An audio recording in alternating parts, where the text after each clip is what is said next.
তোমরা যখন নামাজ পড়বা, নামাজের আগে যখন তোমরা ওযু করবা, ওযু করার পরে যদি একটা দোয়া তোমরা পড়তে পারো, আল্লাহ পাক রব্বুল আলামিন তোমাদের জন্য আল্লাহ পাক রব্বুল আলামিনের জান্নাতের 8টা দরওয়াজা আমার আল্লাহ ওপেন করে দিবেন।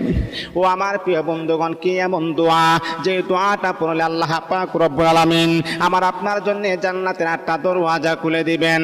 এক নাম্বার হলো আল্লাহর হাবিব বিশ্বনবী বলে, যখন তুমি ওযু করবা, ওযু কমপ্লিট হওয়ার পরে এই আঙ্গুলটা এইরকম ভাবে উঁচা করে তুমি পড়বা, আশহাদু আল্লা ইলাহা ইল্লাল্লাহু ওয়াহদাহু লা শারীকা লাহু ওয়া আশহাদু আন্না মুহাম্মাদান আবদুহু ওয়া রাসূলুহু। এই দোয়াটা তুমি পড়বা। নবী বলেন এই দোয়াটা পড়লে আল্লাহ পাক রব্বুল আলামিন তোমার জন্য জান্নাতের 8টা দরওয়াজা আমার আল্লাহ ওপেন করে দিবে।